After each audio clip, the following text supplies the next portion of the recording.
Kita akan bicara mengenai buku. Buku ini kalau misalnya kita bisa lihat adalah maknanya memang dalam sekali gitu. Satu buku kita bisa belajar begitu banyak, makanya buku memang selalu dibilang jendela dunia. Dan kita langsung akan berbicara tentang buku berkaki. Apa buku berkaki? Kita sudah mengundang di sini ada Mas Meyer dan juga Mbak Citra. Selamat pagi. Selamat pagi. Saya ini saya dan Shanas tuh banyak sekali buku di rumah.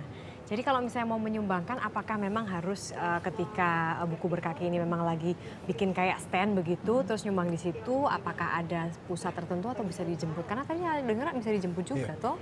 Jadi kita sebenarnya ada 3 program yang kita laksanakan. Pertama adalah pengiriman langsung ke home base kita. Itu yang pertama. Kedua, bisa diantar ke drop bookie. Drop bookie itu adalah kegiatan yang kita laksanakan 2 minggu sekali di Car Free Day. Tepatnya kita di depan Wisma Nusantara. 2 minggu sekali. Berarti itu hari minggu kedua dan minggu keempat. Berarti minggu ini iya dong?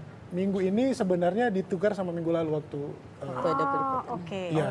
Dan yang terakhir jemput buki. Jemput buki ini mulai berlaku bulan Mei 2014. Ini adalah program di mana kita dari Krucil Buki akan menjemput buku-buku yang disumbangkan ke rumah-rumah donatur kita. Krucil Buki. Iya. Krucil Krucil itu adalah kita. Kru cilik. Masih cilik ya? Masih cilik. Selamanya cilik.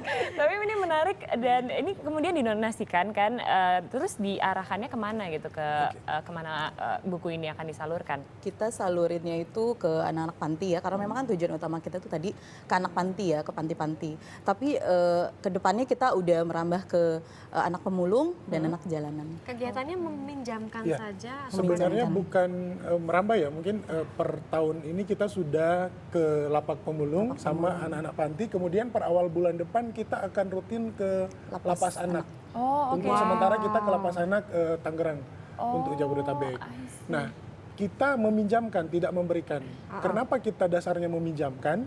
Jadi buku kita pinjamkan ke anak-anak, misalnya ke anak-anak panti selama 2 minggu. Setelah 2 minggu kita refresh dengan buku yang baru. Nah, anak-anak yang meminjamkan buku ini, setiap anak diberikan kesempatan untuk mereview, membuat tulisan tentang buku itu. Nanti tulisan terbaik kita kasih hadiah buku. Nah, beberapa kali tulisan itu ada beberapa penerbit indie yang minta ke kita, oke diterbitkan buku, nanti hasil penjualannya disumbangkan ke panti asuhan yang bersangkutan. Dasar kenapa kita meminjamkan, karena misalnya seperti ini, ada satu buku misalnya tentang pohon, kita pinjamkan ke satu anak. Jadi ketika anak itu membaca buku tentang pohon, dia tahu tentang pohon.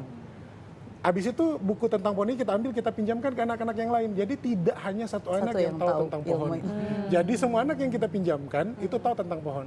Kalau kita kasih ya otomatis yang tahu cuma anak itu doang. Oke, berarti memang Biar muter. Ya, jadi setiap 2 minggu sekali itu istilahnya anak-anak yang kurang beruntung ini pengetahuannya di-upgrade juga, tidak kalah dengan anak-anak yang di luar Tapi sana. cuma sekedar meminjamkan ataukah memang ada seperti layanan untuk guiding ya, kayak guru gitu loh yang Menjelaskan. Ya, jadi sebenarnya kita tidak sekedar meminjamkan. Ketika kita visit buki ke panti, ke lapak pemulung, ke lapak anak jalanan maupun lapas anak, kita di sana itu ada namanya mendongeng. Jadi kita akan menentukan satu buku bahwa minggu ini kita akan mendongeng tentang ini, gitu. Kemudian ada namanya kita suruh mereka memilih buku mana yang disukai dibaca. Habis itu kita akan bikin kuis, tanya jawab. Jadi biar anaknya itu tidak jadi apa yang dia rasakan bisa dikemukakan ke kita. Kemudian ada games biar anak ini tidak stres juga. Jadi kita selingi dengan games. Jadi fun. Ya, gitu. jadi belajar sambil bermain. Oke. Dan kalau misalnya kita bicara mengenai panti asuhan gitu kan, yang memang diberikan buku-buku ini dipinjamkan. Sebenarnya panti asuhan yang seperti apa sih Mbak Citra? Panti asuhan yang memang sebetulnya yang kurang donatur ya, misalnya yang agak kurang perhatian. Biasanya kita terakhir itu kita ke panti asuhan yang di Bogor. Itu benar-benar yang panti asuhannya itu adalah isinya itu anak-anak korban dari kekerasan. Jadi memang kita keliling di panti-panti yang seperti itu. Lebih mencari panti asuhan yang butuh. Benar. Kan ada panti asuhan memang yang Ramai memang ya, sudah ramai kelihatan banyak donatur ke sana gitu kan ya. Nah, kita cari yang kurang. Mbak Citra udah berapa lama jadi Krucil? Saya dari 2013. Dari 2013, berarti udah ada setahun ada lah ya. Belum, belum baru ya? beberapa bulan ya. Baru beberapa bulan, tapi kan pasti sudah ada beberapa pengalaman. Adakah pengalaman tidak terlupakan yang sampai sekarang masih berkesan yang bahkan mendorong Mbak Citra ini untuk terus menjalankan misi ini?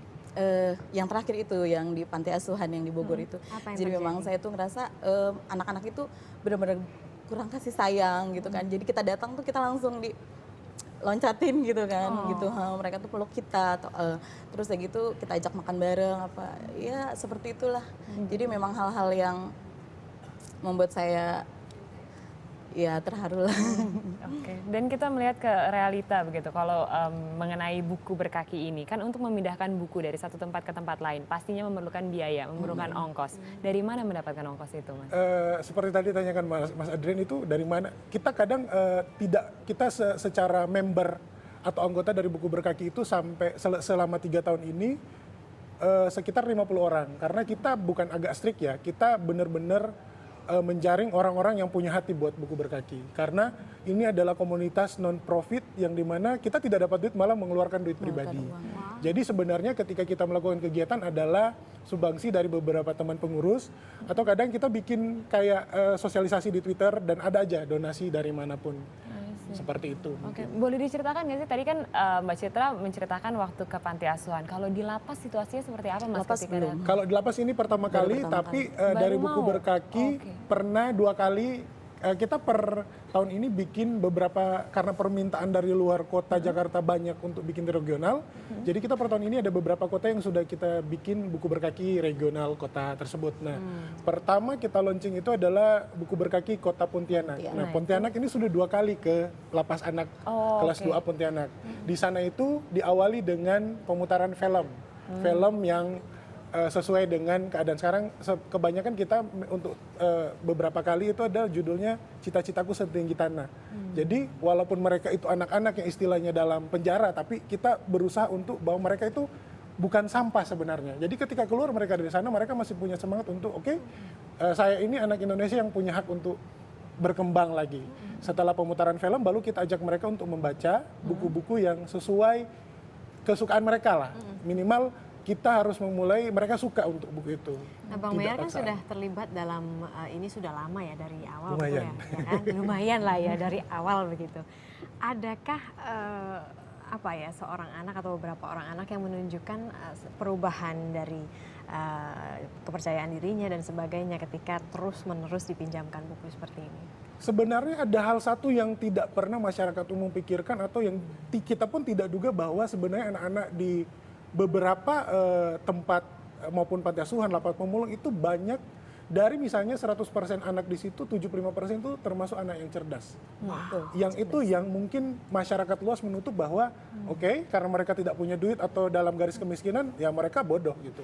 Hanya yang membuat mereka bodoh tidak ada fasilitas yang mendukung untuk membuat mereka lebih cerdas lagi. Nah, setelah kita kunjungi itu banyak anak-anak yang karena kita tidak sekedar menstimulan bahwa mereka harus rajin membaca. Mereka punya cita-cita apa.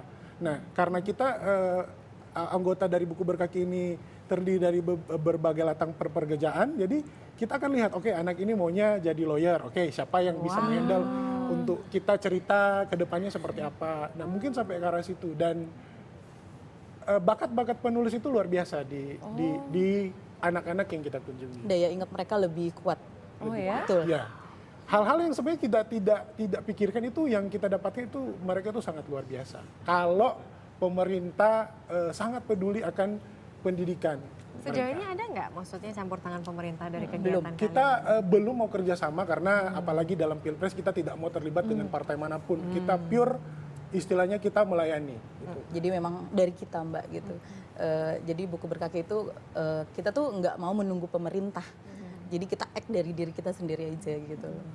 Kalau proses penyeleksiannya gitu, kalau buku-buku ini memang bisa diberikan kepada panti asuhan, seperti apa sih prosesnya? Karena kan ada buku-buku yang kita tahu kan melenceng-melenceng sedikit gitu. Siapa yang melakukan proses itu? Kita pengurus inti ada 7 orang, jadi kita ada satu waktu dari semua donasi buku yang masuk kita ambil satu waktu, kapan bisa semuanya free, kita akan mendata sekaligus membaca, ini masuk, ini enggak. Jadi kategori yang tidak apa? Buku politik itu nggak boleh? Buku politik bisa, selama politiknya yang mendidik. Tapi kalau politiknya sudah menjerumuskan bahwa yang ini harus kayak sekarang itu oke pilih presiden enggak gitu. Oh, oke. Jadi buku-buku yang kita terima adalah buku-buku tidak mengandung seks, seks yang kelewatan, Iya. bukan pendidikan seks, kemudian tidak mengandung kekerasan dan sara. Tapi haruskah selalu menyumbang buku gitu? Boleh kan nyumbang yang lain misalnya Bisa. nih? Jadi kita tidak harus buku karena ada beberapa juga kru kecil kita di luar negeri. Jadi mereka tiap bulan rutin menyumbangkan dana Dan Luar negerinya di mana itu, di Mas? Brunei sama di Brunei, Alaska. Wow, di Alaska. Iya. Wow, Jadi mereka itu kru kecil buku di sana rutin. Jadi mereka sosialisasi teman-teman sana. Oke, di Indonesia ada komunitas seperti ini yang buku support. Jadi setiap bulan mereka mengirimkan donasi yang tidak ditentukan nominalnya berapa. Ya, antara donasi uang atau donasi buku ya. Iya, Kalau misalnya kalau memang baju, tidak bisa makanan, dua-duanya, bisa terlibat dengan kita untuk melayani ke panti asuhan dan kegiatan jadi kita. krucilnya. bagaimana Iya. tuh untuk caranya untuk menjadi krucil? Sebenarnya caranya itu sederhana. Pertanyaan cuma satu, punya hati nggak untuk buku berkaki? Oh, Seperti punya proses hati- pacaran sebenarnya. Punya hati nggak untuk buku berkaki? Maksudnya ngetes seorang punya hati untuk buku berkaki gimana? gimana? Harus punya komitmen. Ya, kita mungkin akan mengetes, bukan ngetes ya, kita akan berikan kesempatan dia kurang lebih 1 bulan untuk terlibat dengan kegiatan kita. Kegiatannya seperti apa? Cuma maksudnya pergi Mengumpulkan sebulan. buku ya? Iya, sebulan jadi sekali dan kita sebenarnya ada satu kewajiban, wajib bagi semua krucil itu punya ide kreatif. Oh, Jadi setiap kita grupnya di line, jadi itu kita silakan bebas mau ngapain aja, idenya kita tampung, nanti kita bahas bersama. Oke, untuk visit buki kali ini kita akan buat ini seperti itu. belajar bahasa Jepang seperti belajar itu. bahasa Ya, Jepang nggak ada. karena ada beberapa orang yang tahu fasih bahasa Jepang, fasih bahasa Korea, itu yang kita berdayakan. Oh oke, tapi di sini saya ngeliat nggak cuma buku-buku pelajaran, tapi di sini juga ada komik. Benar. Komik ini juga bisa, Bisa. disumbangkan. Bisa banget. Saya langsung bahagia tadi ngeliat komik. Karena kan saya tahu juga Marisa di sini juga banyak banget kan komik yang ada di rumah. Banget. Jadi nggak apa-apa ya kalau misalnya Nggak kita apa-apa. ngasih buku dongeng juga. Benar. Oke. Karena pertimbangan kita anak-anak juga kan butuh refresh ya. Karena anak-anak panti itu Senin sampai Jumat itu sekolah terus, jadi kita ngasih ke mereka kesempatan untuk baca buku yang mereka suka gitu. ya bahkan bisa memotivasi juga atau menumbuhkan minat baca. Jujur Shanas, ketika saya kecil tuh saya tidak suka membaca yang novel yang gak ada gambarnya. Jadi akhirnya ayah saya memberikan komik aja dan mulai itu minat baca saya tumbuh dari situ. Bener, dan kadang-kadang kan orang suka persepsinya ya kepada komik kan, komik tuh apa ya nggak mendidik gitu. Padahal saya belajar nama-nama planet tuh dari Sailor Moon. Sailor Moon, ada planet Uranus, gitu kan, Jupiter, Mars. Pokoknya oke, semua buku tuh pasti ada manfaatnya. Tapi untuk kedepannya, kira-kira buku berkaki apa lagi yang mau dilakukan? Kita per tahun ini ada project baru namanya BUI. Apa itu? Buku untuk Indonesia. Wow, apa itu proyeknya? Jadi kita selama tahun 2014 dari awal Januari sampai akhir tahun kita mengumpulkan buku dari semua donatur. Jadi kita ada dua donasi untuk buku berkaki, kedua donasi untuk BUI. Nah, nanti di akhir tahun kita akan melihat beberapa, kalau sekarang kita karena yang paling membutuhkan adalah Indonesia Timur, jadi kita akan menyumbang buku tersebut ke wilayah yang istilahnya di bawah garis kemiskinan dan anak-anak yang kurang beruntung. Itu kita sumbangkan ke sana. Dan kita udah survei itu Nusa Tenggara. Nusa Tenggara Barat. Kemungkinan tahun ini kita akan ke Nusa Tenggara Apa Barat. hasil surveinya di situ yang Minat baca yang baca kurang dan kurang, memang ini apa mungkin sih fasilitas juga sih. Mbak Cita nanti ke sana? Iya nanti kita lihat. Kalau misalnya sebelum mengunjungi suatu daerah atau memberikan buku, biasanya persiapan apa sih yang Mbak Citra lakukan sebagai krucil yang akan hadir memberikan buku, memberikan Buku sebelum survei kita buku sih yang kita siapkan nanti di sana buku aja. kalau misalnya persiapan secara mental gitu, soalnya Kalau tadi mental ketika dari awal memang harus udah harus disiapkan. siap gitu. Oke, tapi kalau misalnya ini kan wilayah-wilayah seperti tadi dikatakan Indonesia Timur gitu Mbak Citra. Apakah ada perbedaan gitu dengan misalnya buku-buku yang harus diberikan kepada misalnya wilayah Jakarta dan buku-buku yang dikirim ke Indonesia wilayah Timur? Karena kita tahu kan memang pendidikan di Indonesia masih belum merata kan. Sama aja kok Mbak. Sama aja. Tidak kita bedakan. Oke, baik. Terima kasih banyak Mbak Citra dan juga Bang Mayer di sini sudah hadir berbagi mengenai buku berkaki. Adakah website atau Twitter atau Website kita di www.bukuberkaki.com. Di WordPress-nya juga bisa diakses, masih belum kita tutup. Twitter kita @bukuberkaki, Instagram kita buku berkaki, page kita buku berkaki. kalau Semuanya misalnya buku mau berkaki. ini mau minta dijemput ya, tolong dijemput saya ada. Wilayah, Di website tergantung kita wilayah. ada nomor telepon yang bisa dihubungi, Oke. atau bisa mention ke Mention Twitter di kita. Twitter. Nanti kita alihkan ke krucil yang bertanggung jawab untuk daerah tersebut.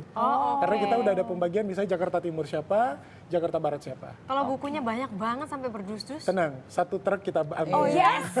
Untuk saat itu ini saya. kemarin pendataan Sampai terakhir 5 sih kontainer kita jemput. Wow. Kita nggak menduga ternyata pas kita buat programnya. jemput buki awal bulan, kita itu speechless karena orang luar biasa yang nyumbang ke kita. Sampai Yes. semalam pun kita masih jemput 1 dus besar untuk 4 dus. Nanti kalau misalnya di apartemen saya ada beberapa dus. Boleh. Mohon Siap. dibawa Kita juga kumpulin buku di berkaki. sini aja Marisa. Sebelum ada program penjemputan buku itu, kita sudah mendata 700 buku. Wow, Iya, oke. 700 buku kurang lebih itu. Itu yang udah kita data. Nanti- Komunitas buku berkaki, top sukses tentunya Mbak Citra dan Terima juga kasih. Bang Mayer dan juga seluruh krucil-krucil yang sudah terlibat di buku berkaki, dan Anda juga tentunya bisa terlibat dengan membuka website yang tadi dan sumbangkan buku Anda, karena betul kata Shanaz tadi, buku adalah jendela ke dunia. Jendela dunia. Dan tadi kita juga sudah